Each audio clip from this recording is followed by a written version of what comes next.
So, hello and welcome to the Reclaiming Leadership series. I'm Rachel Alexandria, and this is my very first guest. I'm honored to be joined by Andrea Ranae Johnson. Hello. Hi, I'm so excited.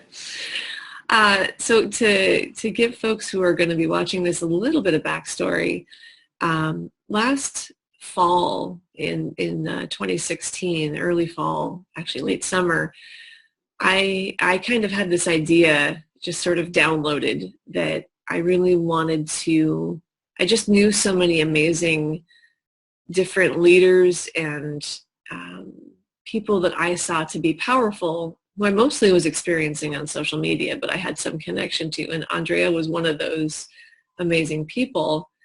And I thought, wouldn't it be great to start collecting these people together in some way because I get to see how amazing that their leadership and their power is being expressed, and their people who follow them are seeing it, but they don't have as wide of an audience. Like, not all of my audience gets to see you and really see these amazing different examples of people in power. And one of my desires was to also really feature diverse voices, not the same old white guys or white chicks, but to really talk to people who are role models across the board. So it was great to start having those conversations with you, Andrea. And Reclaiming Leadership was actually your idea for the title for this series.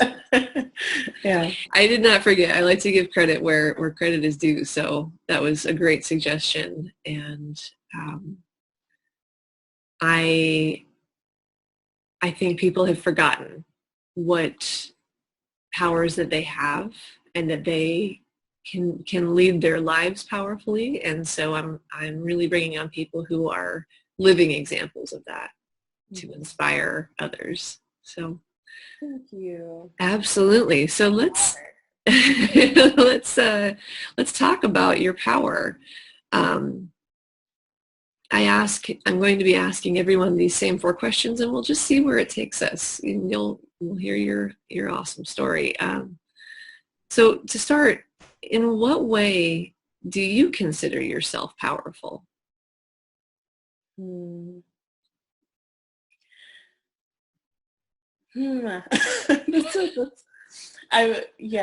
That's a hard question because I think there are a lot, or I guess that makes me think of like how I define power and like what power, being powerful looks like to me or feels like. I think all parts of me are powerful. I think like every single part of my being is powerful, because I see power as the ability to influence people, and whether I want to or not, whether it's positive or negative influence, I'm always influencing myself and the world around me and everything. And so I guess it's all of me, all of me. But I think I also think about at the very core of me, like my feelings. I think I have, as I've been thinking about power over the last, like really intentionally thinking about it and navigating through it over the last like 5-ish years, I have come up consistently against feeling, against vulnerability and sharing emotions, and like the power that I have and all of that, in just letting myself feel sad or happy, and especially angry. Mm-hmm. There's so much power in all of that. Yeah, I love that. I love that. That's beautiful, that you see yourself powerful in all the ways, because it's all of you that can influence others in so many ways. And I love that idea that you're really right now delving into the power of feeling your true emotions and allowing that to process through you and feed into the ways that you influence the world. Mm-hmm. It's beautiful. Yeah. And then there's also the like my identities, and like in that way, I consider myself powerful for different reasons, because there are ways in which I have a lot of privilege, in which I have access to things that people of other identities don't. And then there are ways which people that don't have my identities have more access to things. And for me to be Black and young and a woman, but also I grew up pretty much in like a middle upper class kind of environment. Mm-hmm. My education has always been really amazing, even if I have a lot of have a lot of criticism of it. And I'm able-bodied, and I speak English. I was born in America. Like, I have all of these privileges, and also ways in which I sometimes have to struggle a little bit more. And I think all of those things add to my power as well. So in a way, knowing yourself and all the different ways that you fit into society is also what makes you powerful. Mm-hmm. Yeah. Yeah, having that knowledge. Yeah. I was going to say, I think if you have a lot of criticisms of your education, that's a sign that it was successful. True. Right? Yeah. So I appreciate that. That it, just as a side note, that a useful education is not one that teaches us to memorize, but teaches us to think and to challenge. Mm-hmm. Yeah. So they did a good job. Definitely done that. Good.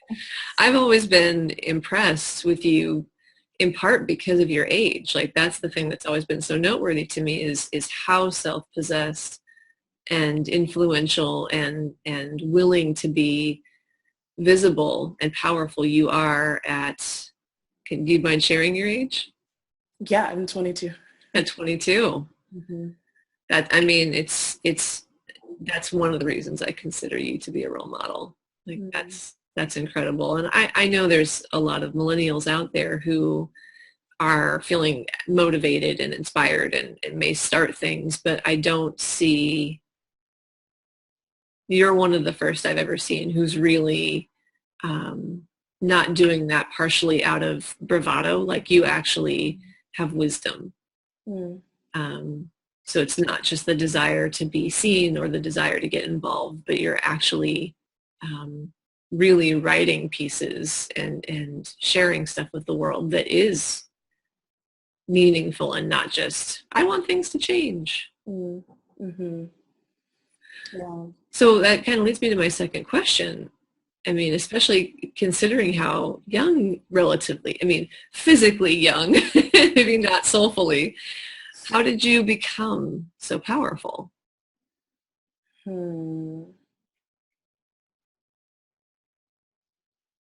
think I've always been. Sure.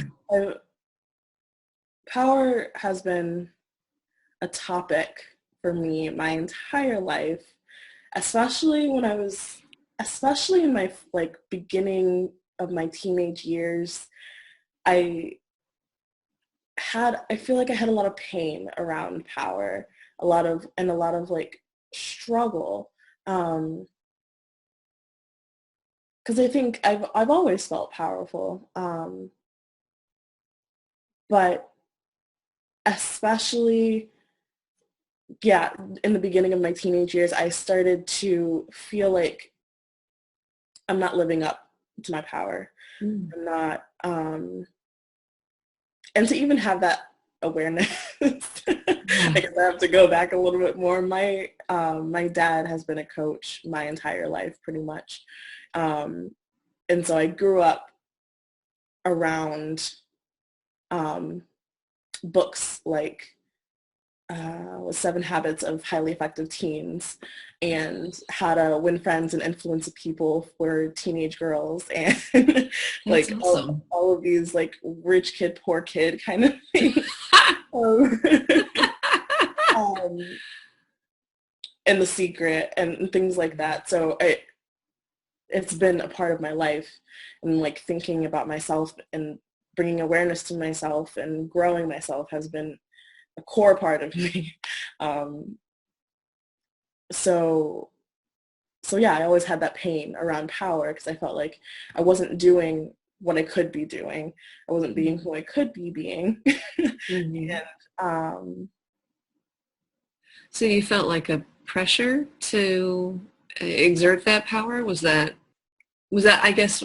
Yeah, like a pressure, but not, it was both like from the world and not from, and from me. That's what I was going to ask, because I think some people may not know what that feels like, or they may have an inkling, but there's a difference between kind of external pressure, like my dad is a coach and he expects me to really stand up and deliver, versus I had an experience in probably my early 20s where I had an astrology reading and by a friend of my mom, and she looked at my chart and said, "Oh, we have great things to expect from you." And I was driving her home, and I drove back and I thought, when did I stop expecting great things from me? Which is interesting because apparently I used to feel that way. So it feels like that internal pressure, not that she had anything to request from me, but that I internally felt like there's something in me that wants to be out and be, shaping the world. Is that what you're talking about? Yeah. The external pressure was definitely there and like kind of like fueled the feeling of, based on like my family structure and just like the course of my childhood, I always felt like the world was on my shoulders and like I had so much responsibility. But even without that, I think I still would have had this internal pressure. Because I think I've always felt like, and it's hard for me to it's hard for me to say, but I guess it's about power. Like I've always felt like I have purpose. I've always felt like I have like I have something to do in this world. And that pressure of not feeling like I was stepping into my power felt like I wasn't doing that thing. I wasn't doing the thing that I'm meant to be doing here. And that's where the pain comes from. Yeah. Yeah. And so the how did I become powerful, I feel like was just like recognizing where that power, just recognizing that I have been, and I like that never has gone away. And even when I felt like I wasn't really stepping into it or showing up the way that I wanted to show up, I was still having influence in a lot of ways, to my friends and my family and the world around me at 16. So like it, yeah, I guess it's really just been like an unraveling process,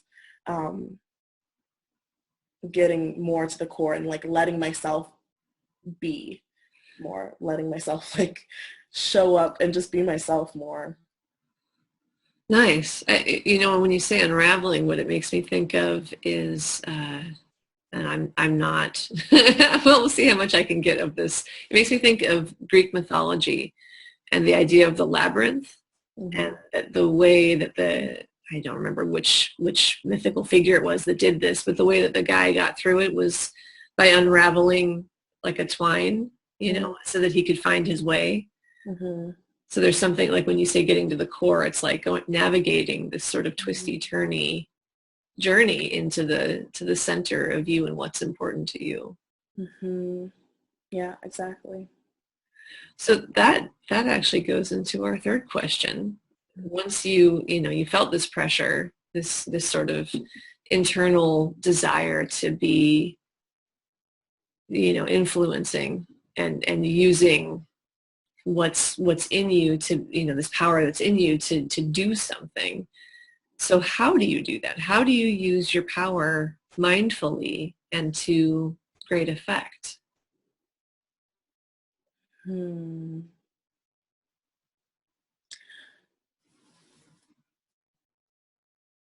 So my first thought was going back to like the feeling and just being aware of um,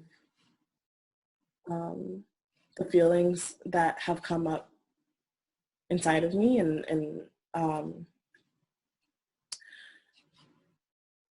as I'm aware of that, as I am mindful of that, I can be more effective in the world around me, because if I am in a space, um, if I'm in a space and it's a mostly white space, um, and I notice that I'm feeling scared, I'm also feeling just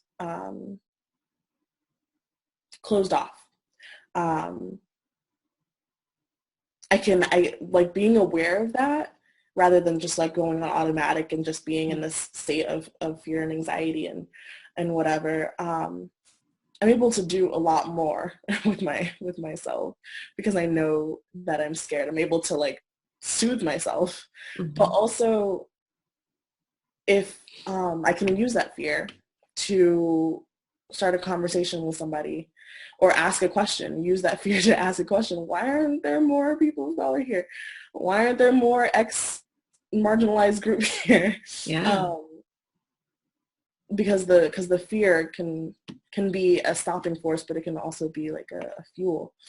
Um, Can you say more about that? About how fear can be fuel? Like, how does that, so like you recognize, what I heard you say is you witness it, but how do you get from witnessing it, just to sort of help explain for our viewers who may not be as savvy as you are about this, how do you go from witnessing it to letting it be fuel?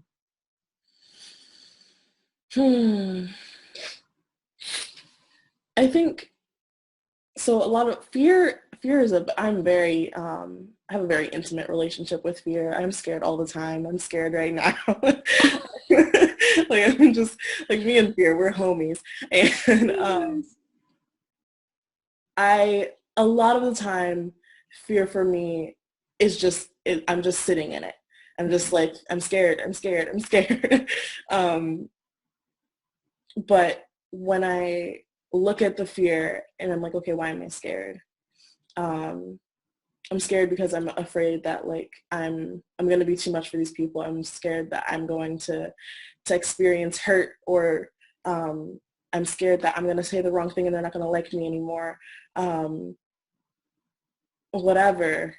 And I can look at that and I can have a little of compassion for myself.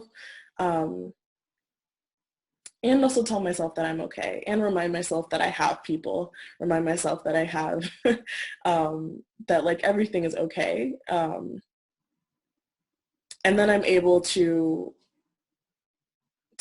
breathe into that fear and use it, because it's just energy to go towards something that I want. And so there's also that question of like, okay, I'm scared, but what do I want here? Like, why am I'm scared that I'm not going to get something that I want? What is it that I want? Um, Yeah, and then I can choose to go for what I want. that's amazing. I love that explanation. And I think it's actually really powerful for you to admit, sitting with fear all the time and saying, hey, I'm even scared right now. Um, I don't think enough of our leaders do things like that. So I do think that this is one of the things that makes you extremely powerful, that you're not afraid of your fear. Mm-hmm. I think a lot of people are moved by their reaction to fear, but they're not doing it mindfully. They're doing the opposite, right? They're being pushed around by it. Mm-hmm. And I think it's what's I really want to call out too that you said, or this is what I heard you say, that the way that fear is your fuel is that somehow inside of it, it contains a message about what you really want. Mm-hmm. And by connecting with your fear, you're able to dive in and get that message and then let that power you forward. Mm-hmm. That's Yeah. so cool. Yeah, and I think that's the case for all of our emotions, that there's like underneath it, it is like there's a message saying like this is what you want. Yeah, absolutely. This is what you're sad about maybe losing. Mm-hmm. Isn't this because it was meaningful to you, or you're angry because something's being threatened? Yeah. Yeah, absolutely. Um, I want to I remark too that I actually think I really admire your type of power. Mm-hmm. I don't personally sit with as much fear. I mean, some of that's about being white in a white privileging society. I'll admit that, but some of it too is, I mean, I know plenty of white people who are scared all the time also, just not for the same reasons, but it's not my nature to sit in fear. Anyone watching knows the Enneagram. It's not my Enneagram type. I feel like I never have fear. I certainly do. There's things that totally scare me. But I sometimes get compliments for being brave or courageous when I'm like, thank you, but that wasn't scaring me. So stepping into something because I want to and not having to fight or work with fear in addition, it's not that it's less valuable that I did it, but it's not as brave. Mm-hmm. And so I really see the power of your bravery because you're fighting that all the time. Mm-hmm. I just want to acknowledge that you and other people who are inspired by you to step forward in spite of or in relationship with their fear, that's really something to be highly honored. Mm-hmm. Instead of in this society, I think there's this tendency to say, well, if I'm afraid, I'm less powerful. Because the powerful people are the ones who don't feel fear. And I would say, no, the people who don't feel any fear are, I don't know, psychopaths. Mm-hmm. Like, they do get in power, but we don't want them there. Mm-hmm. So yeah, to be able to feel those emotions and really be with them and step forward anyway, like that's, you're just building these amazing internal muscle inside of you that will take you so far. Mm-hmm. Yeah, it's a process. So how do you, and this would be a good way to talk with, to talk to the people who are watching also, because you're kind of talking about the internal process, but I'm wondering, since we talked about how you use your power in a mindful way,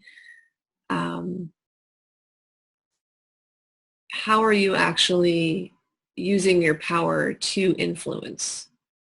Like like in the external world, what are you doing with your power that is helping to shape the world in the way that you feel called to do? Mm-hmm. Yeah. So there's two things that, that I want to talk about. Yeah. The like the privilege piece, and just the privilege piece, and then also like what I'm doing, like the work that I'm doing in the world. Awesome. And I think with the privilege piece, like how I'm influencing the external world, I think has a lot to do with my internal world. And that like especially over the last like 2-3 years, I've like gone really deep in decolonizing the way that I see the world, unlearning systems of oppression, Can you explain Yeah. a bit more about what decolonization is for people who don't know that term? Decolonization and unlearning, and it's all about taking these systems that have historically and are currently oppressive to various groups of people. Colonization, which is just the taking of things that aren't yours, such as how we did with this country from the Native Americans, for example. Yeah, and taking language, cultural appropriation, taking norms from people without really like honoring it, without really giving credit to where that knowledge or that culture or that way of being, that language came from. So undoing the belief that like I can take whatever I want, that whatever I want I deserve, and I can take it for my own, but also, and this is totally interrelated with colonization, racism, and sexism, ableism, ageism, adultism, all of these isms. Heterosexism. Heterosexism, transphobia, all of it. Yeah.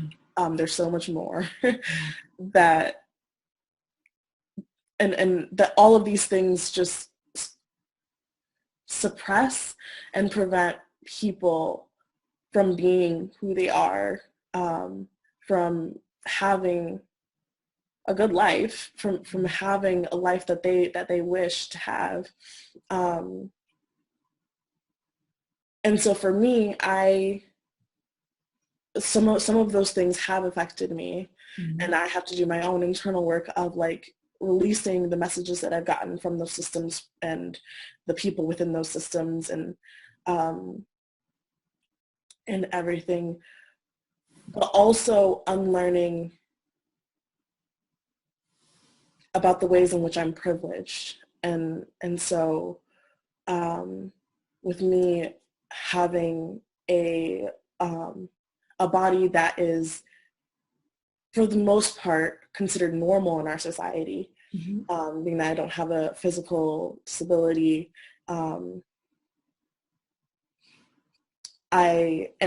other things. I've had to do, and I still have to do, a lot of thinking and learning about the ways in which the message that disabled folks have no autonomy, disabled folks are children, disabled folks are look a certain way, and need to be treated a certain way. That is, and that's like pervasive throughout the entire world. Unlearning those things, the ways in which I have absorbed these beliefs about certain groups of people, and that affects the way that I influence people, because sometimes I'll mess up and sometimes I'll me too. Yeah. And one, being able to like to take that in, that I made a mistake, to take that in, that like I effed up, but also the way that I treat people, I hope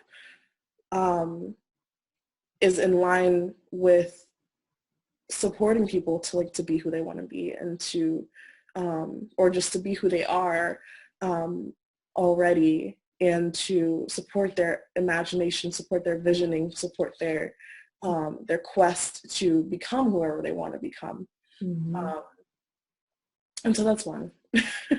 Yeah, can I, before you launch into two, I want to underscore that because I think I really appreciate how you say that essentially taking the time and energy that it does take to decolonize your mind. In other words, to look for the ways in which you have default beliefs given to you by society about how different groups of people are.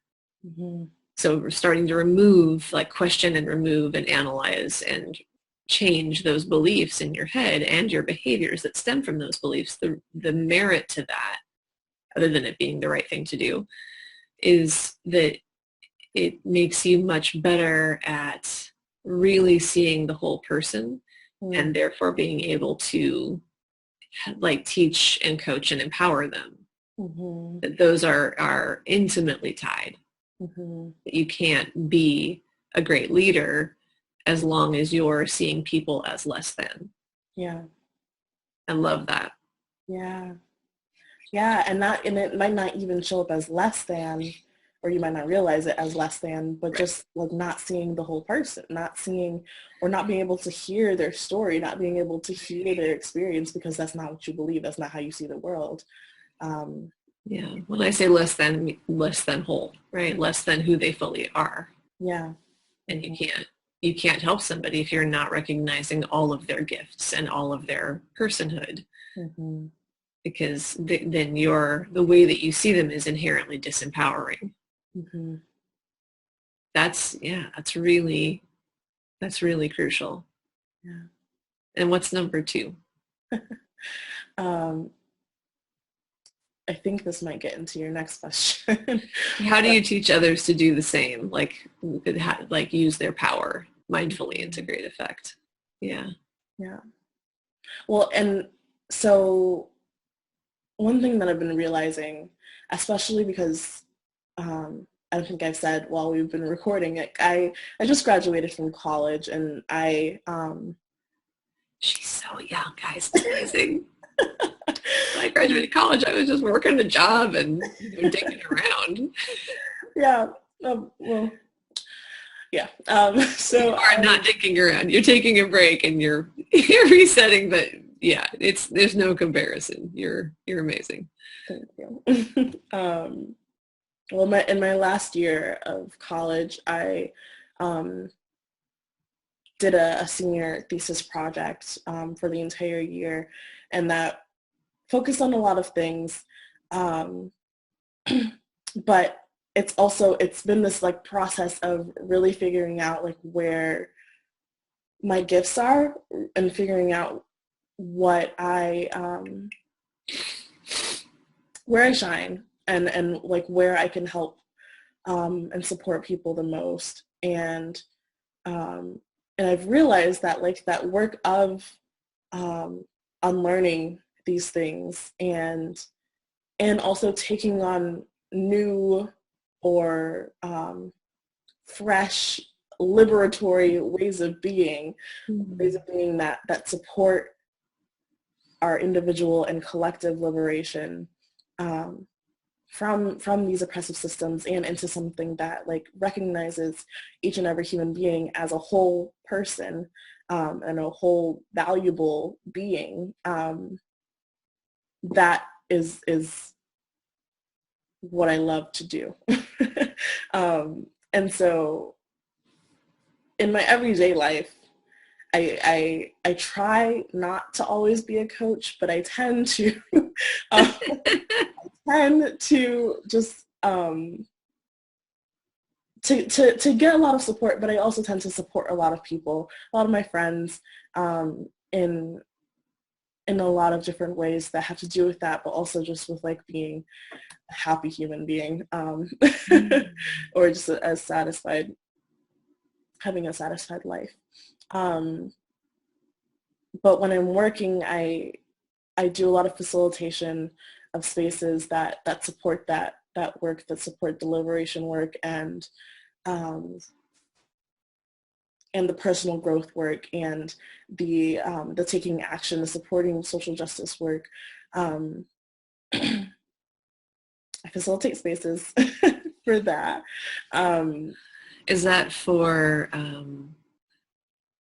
what kind of groups? Like, are you, I'm curious about what your current visions are. Like, are you thinking you want to support that for corporations, for nonprofits, for like community groups?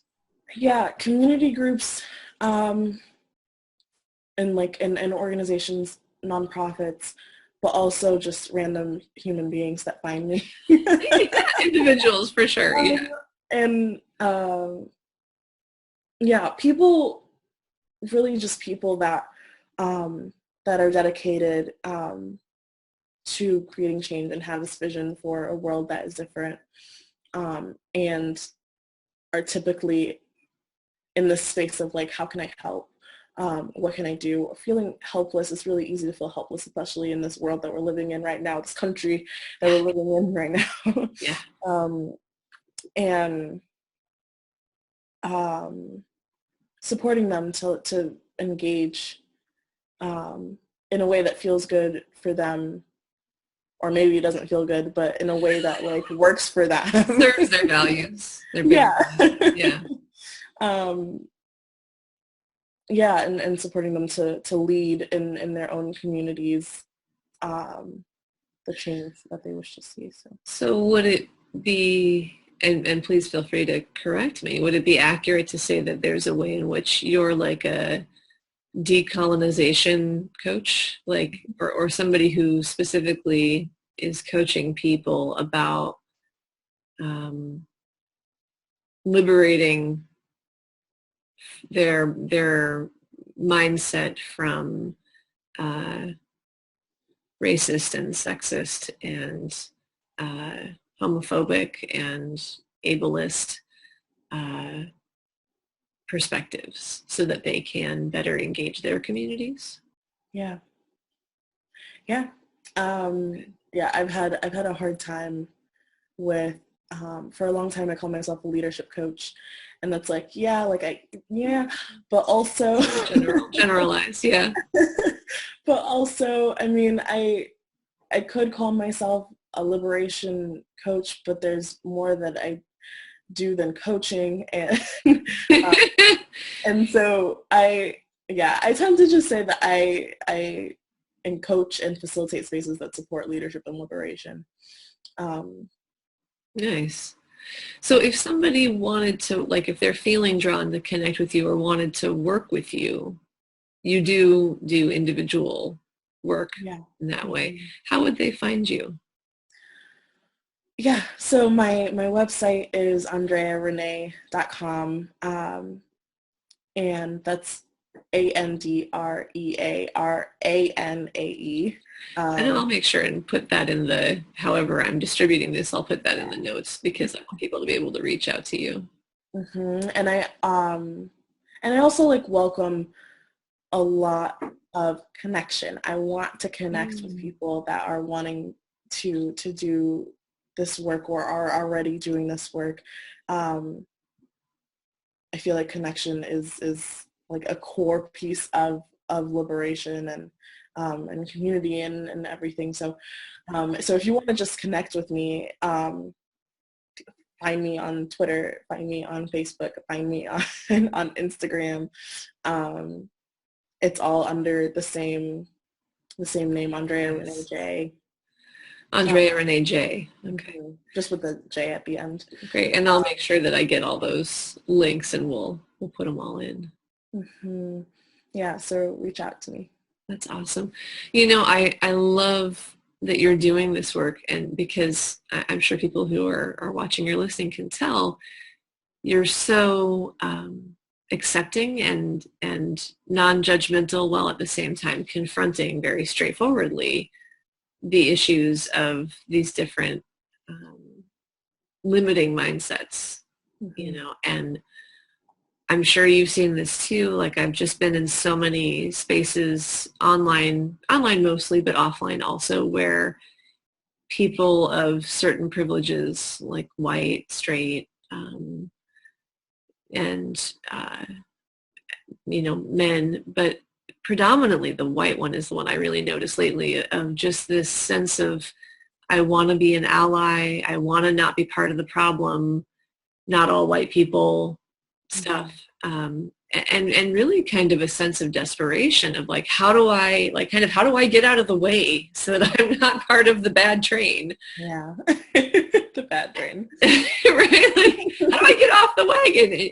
And we can't exactly, because I mean, we can work to dismantle systemic racism, but we can't stop being white, and we can't stop receiving privilege. And, so I think a lot of people are really feeling scared and frustrated, and I see a lot. I mean, it kind of breaks my heart, and I don't always engage these conversations because I'm like,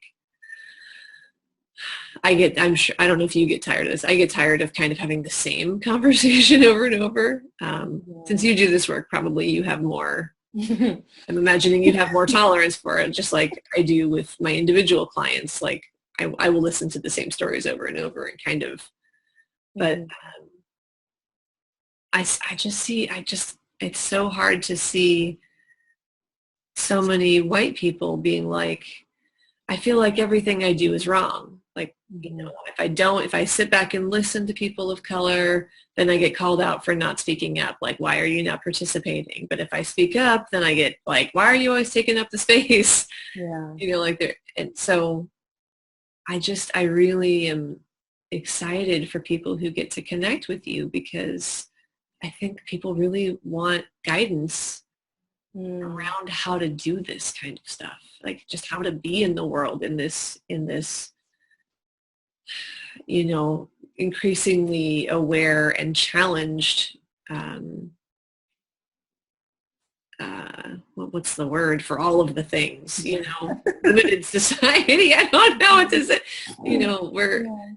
That's, I guess, the benefit of this incoming administration is it's really laid out for people that, yes, we really do have these problems. We really do have people who have been micro and macro aggressive against different populations. And it has always been here, but it's really obvious now. And, and I feel like I should also say, so it made me think, good and bad, and right and wrong, and just the binary thinking is the devil. Yeah. It is the worst thing, and it wastes so much time, because we're all complicit. We are all either resisting against or supporting these oppressive systems, and it is a spectrum, and we're always moving on it all day, every day. And so it's, when you said like the bad train, like we want to avoid so bad being bad or being seen as like, when white folks get called racist, they're like, no, I'm not racist. I'm not the KKK. Right. But it's not, there's a spectrum. It's a system. So much more. And like getting caught up in like, I don't want to be seen as a bad person. I want people to make sure they know that I'm here for them. Right. Being caught up in all of that anxiety and fear and or anger because people don't think you're a good person doesn't help anybody at all. And that like the complicity thing has been probably a more like recent learn for me. But it is so important, so important to know that like you're always there is no perfect. There is no like I'm a good non-oppressive activist person. Here's your safety pin, right? Your badge, you're a good person. Safety pin. There's none of that, and there can't be. And I think that's a really humanizing thing to realize that, and actually pretty liberatory, because that's not the point. The point isn't for you to be a good person. The point is for us to all be able to live together in a sustainable way. Yeah. Yeah. Yeah. Thank you for saying that. I think that's, that thing about the binary, like I don't know if it's how we were all raised. Like, here's the good things you do as a kid, and here's the bad things that you do as a kid. And this terror of being seen as a bad person, like all of us running away from our shadow, is part of what brings so much anxiety into our discussions. Whereas, can you just sit with the truth that sometimes you're the oppressor? Can you sit with the truth that sometimes you're the perpetrator? And that is true for all of us, regardless of our privileges or our lack of privileges. So that's really why I appreciate the feeling that you convey of that, like, non-judgmentalness of, like, we're all in this mess and we're all participating in it. So stop trying to be pure, basically. Stop trying to be like, oh, I'm not part of the mess. I'm just going to help look in and be like, oh, you guys should do this. Right? Or I'll watch while you figure it out. But instead, like, can we be shadowy and messy in this together? Yeah, and that's a note to myself as well, because I have some major good girl issues. I know nothing about that. Yeah. And so. Yeah. Well, I so appreciate you and your time. And I know everybody who's watching this is feeling inspired and warmer for having this chance to connect with you. So, so I'll definitely be including ways that they can reach out and connect. And what a wonderful offer to just be in connection with you, and continue to grow our community, which is the only way that we're gonna get through this thing. So thank you. Yeah, happy to. Very, very honored to. Thank you to everyone who's been watching this first episode of Reclaiming Leadership with Andrea Ranae Johnson, and we will see you next time. Yay.